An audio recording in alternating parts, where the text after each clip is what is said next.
Live ಅಂತ ಬರ್ತದೆ. ಬಂತು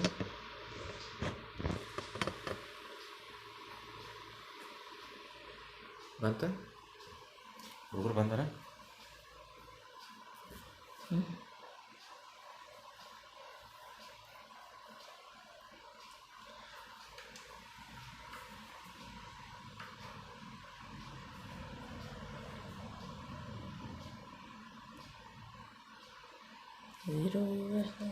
ಹಾಂ 5 ಬಂದಾರ.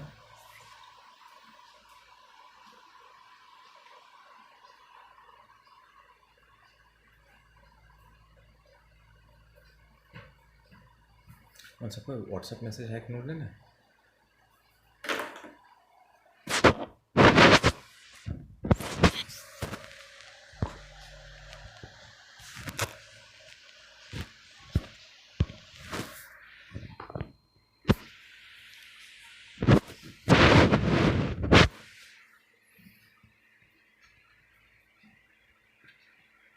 ಬರೋಬ್ಬರಿ ಮೆಸೇಜ್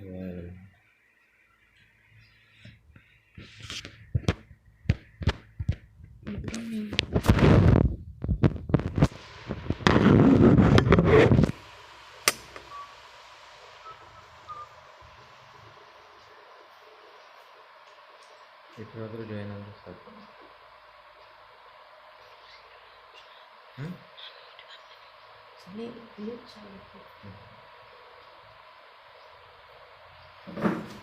ವಾಟ್ಸಪ್ಪಿಗೆ ಯಾರು ರೆಸ್ಪಾಂಡ್ ಮಾಡ್ತಿದ್ದಾರೆ?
Good morning.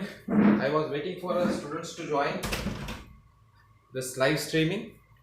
So, for a utilization of a time, I have drawn all these things well in advance so that we can cover a larger portion, more portion. So, first we'll discuss today regarding point-to-point protocol. That we call it as PPP. So, basically, a PPP is a protocol which is helping a client and a server to be get connected at data link layer. Fine. So basically this PPP is designed to connect, say, our machines to a service provider server. Basically this PPP has come for that purpose, and this is more practical protocol compared to that of the SDLC. So this is where this is what is the frame format of point-to-point protocol. So as you know, these frames start with the flags, 2 flags. One is at the beginning, another is at the end of the frame. So just to identify the boundaries of the frames, and the flag character here is 0, 1, 1, 1, 1, 0, same as that of SDLC. But here we are representing these flags in terms of, say, character, not in terms of bits. SDLC is a bit oriented protocol, whereas this is character oriented or a byte oriented protocol. So in this case, the flag character is 0, 1, 1, 1, 1, 1, 1, 0. And as you know that whenever a similar flag appears in the information part, we need to stuff it. So for a stuffing purpose, already we have discussed, we used to we use a escape character for stuffing purpose. So the escape character is this one. This is a escape character which will be used for stuffing, and this is our flag character, which is of, these two are of 1 byte long. So where all this type of a pattern appears in the information part, it will going to be stuffed with this escape character. Even if this escape pattern appears, it will also going to be stuffed with this escape character. So this is regarding flags. And next is frame check sequence, that is FCS, which is meant for detection of errors.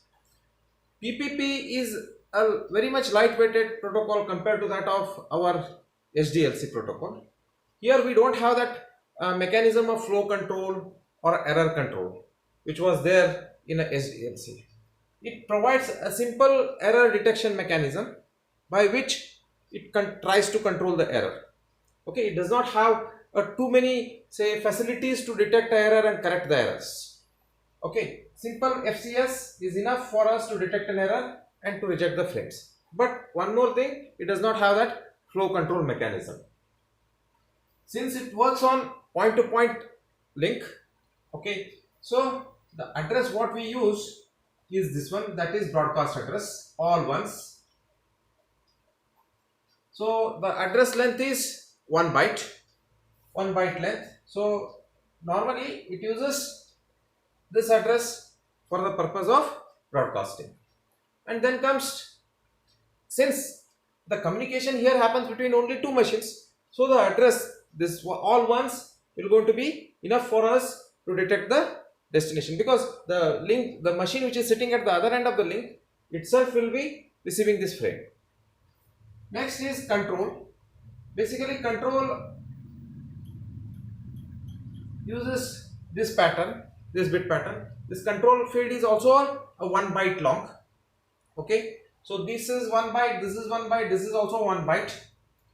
Now basically it is something similar to your HDLC unnumbered frames.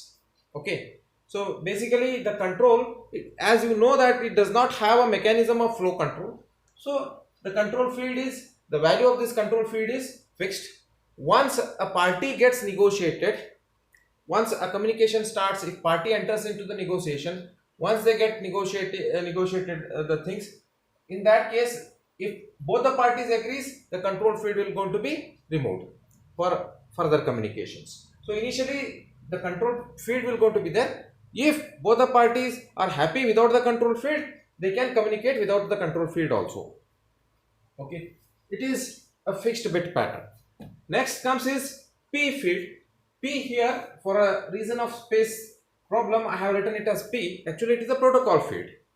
Protocol field basically is meant to identify the data, the information part is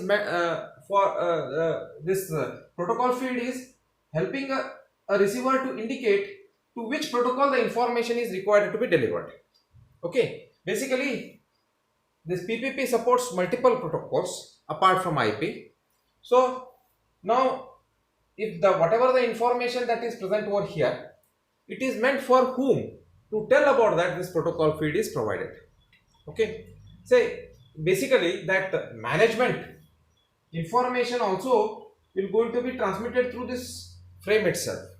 Now whenever a management information is required to be delivered to some specific protocol, in that case this P will going to indicate that protocol name.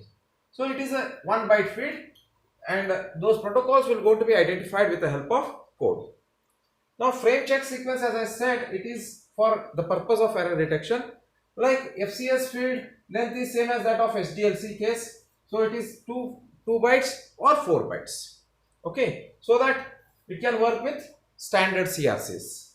So this is regarding frame format of PPP.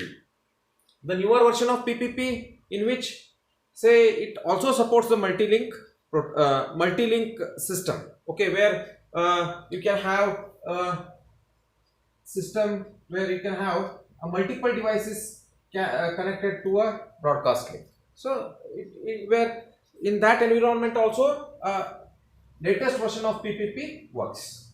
Okay, so this is regarding a brief explanation regarding a PPP. So next is we'll talk regarding say finite state machine FSM, or we'll try to represent this PPP in terms of FSM. Okay, so now this FSM is representing the different states of PPP. Okay, so initially before start of the communication, so the PPP entity or the sending entity or receiving entity, whatever it may be, it will be in the dead state. During that time, the carrier will not going to be detected. As I said, basically it was meant to connect our home machine to the service provider's server. Okay, so you know that our home machine gets connected to the service provider's machine through telephone links. Okay, so for that reason, that certain terms which I used over here in this FSM are more of those which are related to a telephone system. So as I said, whenever PPP is not doing any job, when it is at the rest, we call that state as a dead state. During that time, there will be no carrier detected. It is something like you are telling the carrier is not detected. Moment a PPP entity wants to establish a connection with the other entity, then it will go into a say established state. It is something like lifting your handset from the your telephone. Fine. So moment handset detected, that state we call it as carrier detected state. So in that state, it is capable to establish a connection with the receiver. So we call that state as a established state. So from this established state, it can get connected to another device. So this happens through a ringing process or by some other means. Okay, through modem it gets connected to the server. So once it tries to establish, normally there will be a authentication phase. Sometimes authentication phase will go to be skipped. Okay, it entirely depends on how exactly we will going to configure it. So from established state, it goes to an authentication state. In authentication state, user has to enter his username and a password. So based on authentication, either it will go into a network state or it will go to a terminated state. If authentication is not say proper, then it moves to a termination state. From terminated state to a dead state. Fine. So it does not allow a party to continue if it fails to authenticate itself. So if a party successfully authenticates, then it goes into a say network state where it will go to configure say network layer protocols. Okay, so basically network layer configuration will happens once it moves into a network state. Okay, so that getting of IP address through DHCP and the communication to proceed for the communication, we need a IP address. All those configuration we get it in this phase. Once a machine gets an IP address from the service provider, then it is capable to communicate with the other devices, or it can get connected itself to a internet. So normally in say the environment where we work, our home computer works, our home machines will not going to have a permanent IP addresses. They are all a temporary IP addresses. These IP addresses will be provided through a DHCP, dynamic host configuration protocol. So normally DHCP provides these IP addresses. These IP addresses which are provided for some particular session will not going to be a permanent one. Okay, so there is a possibility that IP address will going to change. So that is why we call them as a temporary IP addresses which will be provided by this DHCP. So these IP addresses are dynamic here. Okay, normally what happens, these IP addresses, say whenever we are getting a services through a leased line, in those environment the IP addresses are fixed. But here we are here the service provider has to provide a services to multiple clients. Okay, and he is very sure that all the clients are all the time, they will not be on the network. So to utilize the IP addresses in a better way, this idea of assigning a IP addresses in a dynamic fashion is used. Okay, so in this network phase, the job of getting the IP address, configuring the network layer, all those things takes place. Thereafter, once that particular thing happens, it moves to a data transfer phase. So basically, from network, in the network phase, those configurations happens and it moves to a data transfer phase, where this state we call it as an open state. In this open state, the data transfer action starts. Both the parties starts getting exchanging the data. Once a data transfer takes place, or if parties wishes to stop the communication, then it moves to a terminate state. Okay, so normally in olden days, in earlier versions of this PPP and all, this connection was for the limited period. Okay, so because the DHCP, whatever the IP addresses that were assigned to a machines, it was only for a certain period. Okay, so for that reason, so moment the time gets lapsed, it moves to a terminated state. Nowadays, the user has a choice. He can stay in the network up to as much time as he wishes. Okay, so from this open state, moment he feels, the user feels to come out of the network, he moves to a terminate state. So from this terminate state, he moves to a dead state, where carrier again will going to be, say, carrier will going to be disconnected. Okay, so this is how our PPP works. It starts from dead state. Okay, moment a carrier gets detected, it moves into a established state. Once it moves to a established state, it goes to a network state. Authentication state is optional, as I said. So from network state, it moves to a open state where data transfer action happens. From this, it moves to a terminate state, and finally it comes back to a dead state. Okay, so these are the transition phases of point-to-point protocol. Okay, from the exam point of view, this is very important. Okay, this is one of the important topic from the point of view of examination. I hope it is clear. So this is regarding HDLC. I mean, this is regarding DLC, data link control chapter. Okay, so here our DLC chapter, say, completed. So we'll start with a new topic today. It is media access control. I'm going to start with media access control. So basically, this topic deals with the protocols which are useful in broadcast environment or multi-point environment. Okay, so normally when multiple devices share a common link like this, okay, in this environment, to make these machines to communicate in a proper way, the access control techniques used. Okay, so this media access control techniques, in this first we're going to discuss regarding, say, random access techniques. Later on, once this gets over, we're going to discuss regarding controlled access technique, and last is the channelization techniques. Okay, so last category is channelization technique.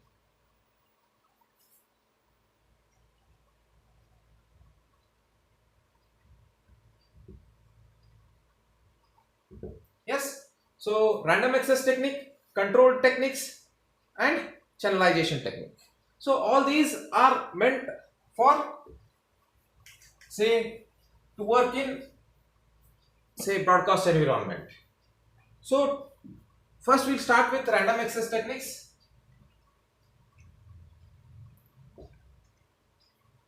First I'll discuss regarding, say, Aloha. Later on, we're going to discuss regarding pure Aloha. Then we will talk regarding CSMA. Okay. So, and different versions of CSMA. Fine. So, these are the protocols which we are going to discuss in this random access technique. So, all these are basically helping us to resolve the problem of accessing the medium. So, basically they are meant for helping the stations to resolve the problem of accessing the medium. So, normally when multiple devices are connected to the system, and if all of them are using a broadcast link, then there will be a problem who is to use this medium. If multiple devices are ready at the same time for a transmission, yes, if this is a situation, if all these devices simultaneously they are ready with the data for transmission, and who is to transmit first, who should be given a chance to transmit? This is what is the problem over here. If all of them they tries to transmit simultaneously, then there is a possibility that definitely there will be a collision in the medium.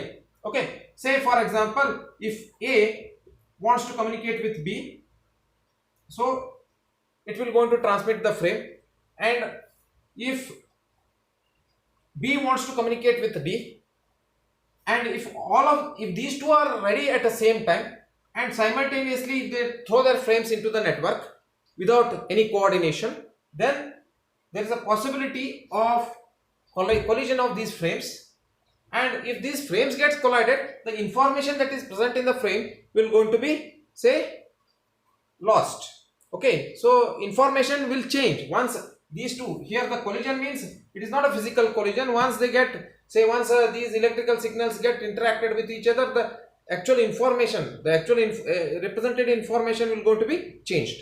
So to avoid such kind of a, say, problems, we are talking of going for, say, some coordinated method. Those coordinated methods will going to be provided by these random access techniques. Okay, so in the random access technique, we'll start with Aloha technique. So this Aloha technique is a very simple technique. By using this Aloha, what exactly this Aloha says to the stations is, whenever you are ready, you start transmitting the frame. This is what is a mechanism that is involved in the Aloha. So in a broadcast system, whenever some station is ready for a transmission, say, let it transmit. So here you see, I am talking regarding a simple technique where we are asking stations to transmit a data whenever they are ready with the frame. Clear? So what happens? It is basically, it is not asking a system to, say, check the medium and transmit. It is simply saying whenever you are ready with the frame, you transmit it. So the data link layer entity has given a very simple job. So once it is ready with the frame, it pushes this frame into the medium. It transmits that frame. Okay. So this will be the rule that is applicable to all the systems in the medium. Here it is not giving a priority to any of the machines. So it is treating everyone equal. So anyone who is ready with the frame, you transmit. This is what is a simple rule that is adopted in the Aloha. Okay. Now what happens if multiple stations ready for transmission? As I said, if multiple stations are ready at the same time for a transmission, then there will be a possibility of, then there will be a collision in the medium. Yes. So now how exactly it, say, identifies the collision and how exactly it tries to resolve this collision problem, that we need to see. So it does not have only mechanism for transmission of frame, it also has a mechanism to resolve this collision problem. Okay, how exactly Aloha tries to resolve this collision, what method that Aloha uses, say, to resolve the collision, that we need to see. First we will say that I talk regarding two entities, sender and receiver. Now see, as it was told to you that whenever sender is ready with a frame, I am just talking of a system where two devices are there and only one is ready for a transmission. Fine. So sender transmit the frame. Yes. So this transmission time I am going to call it as TP. Okay. So I mean this traveling time, I'm going to call it as TP, which is nothing but a propagation time. Yes, this is propagation time. Moment a frame reaches here in a proper shape at a receiver. Okay, so sender should know whether this frame reached the receiver or not. For that, receiver adopts the technique of sending an acknowledgement back to the sender.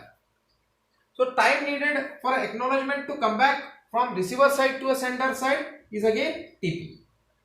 So normally in this system, a sender is made to wait 2 TP times, 2 times the propagation times. Okay, so it has to wait for 2 TP time to conclude whether the frame is reached the destination or not. Say within this 2 TP time period, if it does not get the acknowledgement for the sent frame, the sender will conclude that the frame has not reached the destination. Okay, it has not reached the receiver in a proper health. Okay, so for that what it will do? It will go to resend the frame. The technique used is very simple in ALOA. Whenever a station is ready for a transmission, it has to transmit the frame. Then wait for 2 TP time. Wait for 2 TP time. After 2 TP time, if it does not get an acknowledgement for the sent frame, it concludes that sent frame is lost. What it will do for that? It will go to resend the frame. Yes. So again, it resends the frame. It waits for 2 TP time. Now the question arises, when the station is allowed to resend this frame. If you allow the station immediately after 2 TP times to resend the frame, then again definitely there will be a collision in the medium, because all the stations follow the same rule. Naturally, if collision occurs during this time means, again if you are allowing a station to retransmit it immediately, then definitely there will be a collision in the medium again. So to avoid this type of a situation, the technique used in the ALOA is what? It is asking the stations to back off from the transmission for a certain period. Moment a station notices a collision in the medium, what it will do? Noticing of a collision is through this acknowledgement process. Once it comes to know that there is something went wrong with its frame, what it will do? It will back off from the transmission. Okay, so it waits random amount of time. Yes, and again it transmits. Now see, how much is the random amount of time? That is the question now. Okay, so I am saying that back off from the transmission for certain period. Yes, that certain period it will going to be selected in a random fashion, I said. So for selection of this time also there is a procedure provided in a ALOA. How to say how much time it has to back off. Okay, so that I will going to discuss in the later part. So now station will going to back off from transmission. Now how much time or how many attempts that sender has to do to transmit the frame? This is also one more question. Here we are not allowing a sender to transmit continuously. Yes, we are not allowing sender to transmit it infinite times. Okay, so this also adopt say ALOA also adopts procedure something similar to our VTU. In case if student fails multiple times, fine. So naturally VTU also does not allow him to say take infinite attempts here.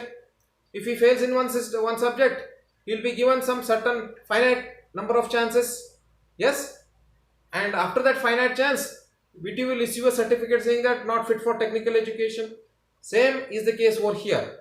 Here we are allowing a sender to attempt 15 times. So maximum attempts will going to be 15. Fine. So this attempts I am going to represent it by using a variable k. So k max here is 15. So it allows a station to attempt maximum 15 times. After that, the station has to back up permanently from transmission. Okay. So within this 15 attempts, if it does not successfully transmit the frame, then the station has to back off. Okay. So this is what is the procedure that is adopted in the aloha. Okay, we're going to discuss regarding this in the detail in the form of say what all the steps right now I said, those things I'll try to put it in the form of flowchart. Okay, I hope it is clear to you people. So if you had any doubt regarding this aloha, you are free to put say your questions in chat. Okay, so I'll try to answer those things. So in case if you are finding any difficulty in discussing through chat, you are free to chat with me through WhatsApp also. Okay, and even we have a plan of say conducting one or two Zoom interaction sessions. In during that time also you are free to ask the questions. Okay, so next we'll start discussing regarding the steps what all we have discussed in the alpha. Okay, to start with, as I said, whenever a station is ready, so first I'll try to initialize everything. So my k value, k here indicates number of attempts. So at the beginning k value is 0. Whenever it is the first attempt, it is a 0. Yes. So what is said, if the station is ready with the frame, these are the things we are asking it to send frame. Yes.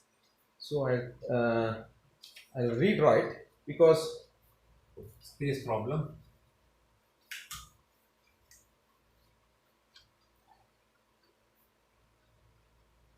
This is my start icon.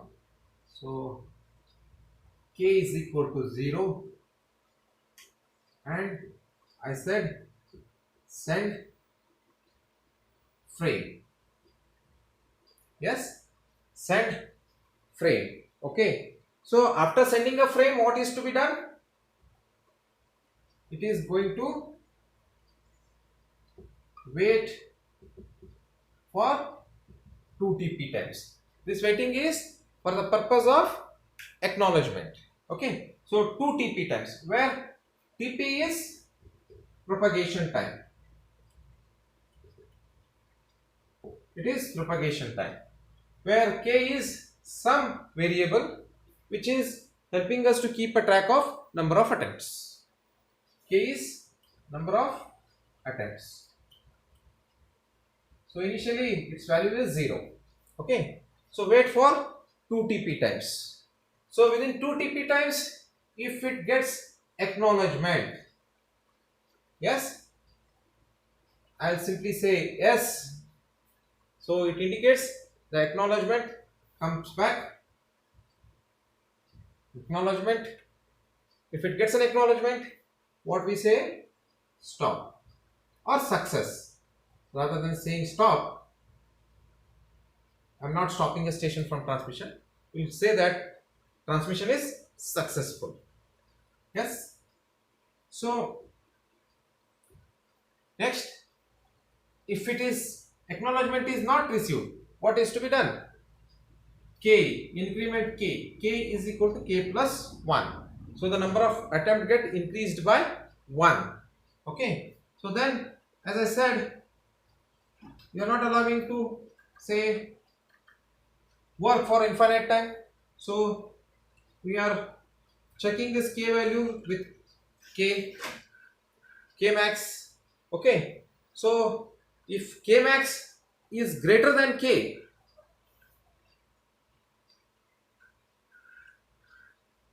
if it is yes, you are allowed to continue. If it is no, you abort the transmission.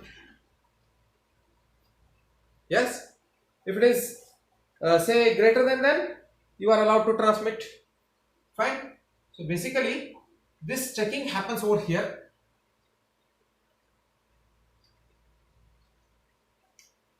Then say you select some random number r. So this random number will now decide how much time it has to back up. So you are talking of selecting some random value r. What should be the range of r? That is a question. So range of r is between this 0 to 2 raised to k minus 2 raised to k minus 1. So it will going to select the range of numbers between this value. Fine. So once it selects a number, say if it is a first attempt, say it will be 2 raised to 1. 2 raised to 1 is 2. 2 minus 1 is 1. So if k is equal to 1, in that situation it will going to select either 0 or 1. Okay, the possibility of selection is 0 or 1. So that means you are, if it is trying fresh, okay, if the number of attempts are less, you are giving a, say, better chance for transmission for this particular station. You are allowing it to transmit immediately. So as number of attempts increases, then there is a possibility that it may not, it will get, say, delayed transmission. Yes. So the range keeps on increases. There is a possibility of selecting the different numbers are there. So based on that, its chances of transmission gets varies. So how much time it has to back up? That random number is selected. So I call it as back off time TB. Yes, is equal to R into TFR. One more time. That TFR is frame transmission time. It is frame transmission time. So in one of the class I told you regarding this transmission time, propagation time, processing time and queuing delay. Okay, so transmission time is time needed to transmit the frame into the medium. Okay, so it has to back off for this much time. This is what is the rule that is adopted in the aloha. Okay, it will back off for this much time. Okay, TFR time. Okay, normally TFR is equal to TP. I'll just discuss regarding this in CSMA topic. Okay, so how exactly making a TFR equal to TP helps us in detecting a collision and all. Fine. So TFR, it backs off for this much time, R into TFR time. Once this gets decided, it again comes over here, wait for this much time. Yes, then again attempt for transmission of frame. So this is how the aloha works. Moment k value crosses the maximum value, it backs off from transmission. The situation is this, that it will abort from transmission. So within given time period, if it gets a chance for transmission successfully, then we call it as successful transmission. So this is how the aloha works. Okay, so last part regarding this aloha is that, say, what is a vulnerable time? This is one more new term which we are discussing here. Vulnerable time is the time, say, where the possibility of collision occurs. Possibility of collision. So time during which the collision occurs is nothing but a vulnerable time. When it comes to aloha, vulnerable time is 2 TFR. 2 TFR. So station transmits a frame, then there will be no collision. Yes, within this time period, if no stations transmit a frame, then there will be no collision. So that means this is 1 TFR, this is another TFR. Within this time period, if no station transmits anything, yes, then there will be no collision. If any other station is ready within this time period, then definitely there will be a collision. Okay, this is what is a vulnerable time. Okay, so it is 2 times TFR. Okay, so this is regarding aloha. Now, just now whatever the aloha we have discussed, we call it as pure aloha. We call it as pure aloha. Pure aloha. Fine. So next, I will try to make it much more disciplined. Yes. So how exactly it will help us to improve the things, that we will going to see. So first, before concluding this pure aloha, I'll just say talk regarding the efficiency. So actually we are not deriving this particular formula of efficiency. S is my throughput or efficiency is equal to G into e raised to minus 2G. Okay, so this is what is the formula for efficiency. So where say this G is my say number of frames that are transmitted during a one frame transmission time. Number of frames that are transmitted during a one frame transmission time, that is G. Okay, so if G is equal to half, in that case the efficiency will going to become maximum in this case. Okay, so efficiency is maximum. So this becomes somewhere around 18%. The success rate in pure aloha is just 18%. So only 18% of the total transmitted frame will escape from the collision. This is what is the meaning of it. So efficiency is very low.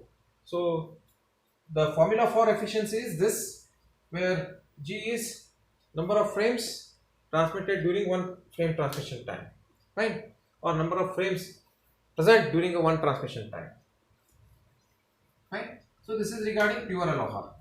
Now I try to make it much more disciplined compared to the previous version. So we call it as slotted aloha. So in slotted aloha, so we are talking of dividing a time into a slots. Okay, dividing a time into a slots. This is my time axis. So what I said is I am talking of dividing a time into a slots. So every time is 1 TFR time. Fine. So every slot size is TFR size. So what we did is I am talking of dividing a time into a slots. Now I will put one more restriction on the station in case of slotted aloha. We are not allowing the stations to transmit at their will.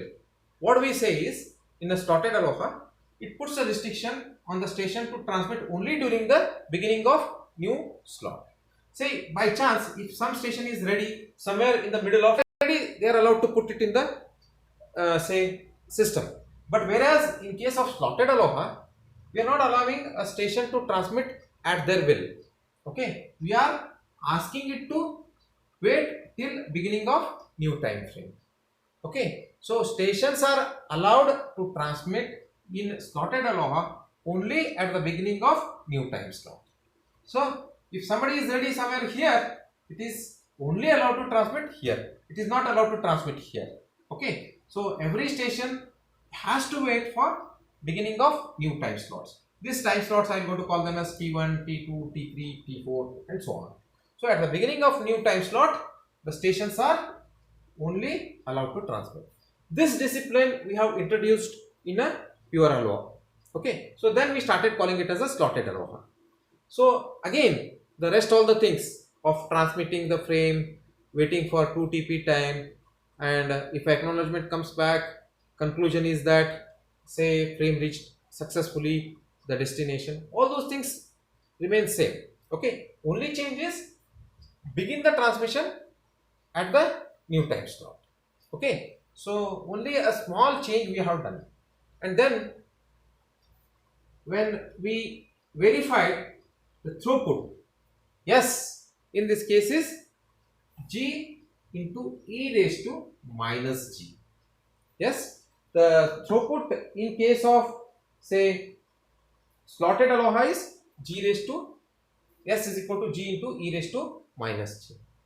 Okay, so in this case, by doing so, the efficiency of this slotted aloha is increased. Maximum efficiency in this case is 36%. Just bringing one small discipline into the previous version, that is we are asking you to begin your transmission at the new time slot. One small discipline changed its efficiency from 18 to 36%. Okay, so this is how we improved the efficiency of slotted aloha. Fine. So again, rest all the things remain same. I just list those steps. So as it was said, start k is equal to 0, rest all the things remain same, only this step, send a frame. So here send a frame at the beginning of new time stop.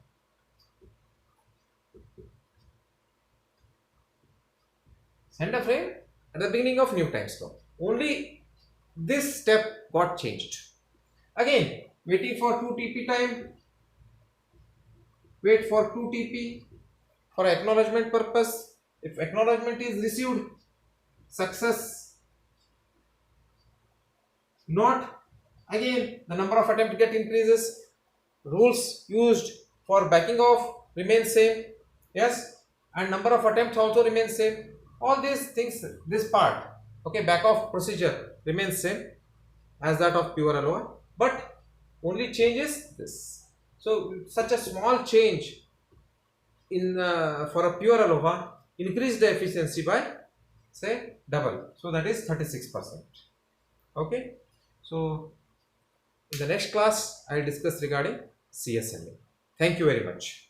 If you had any doubts, you are free to ask me through chat.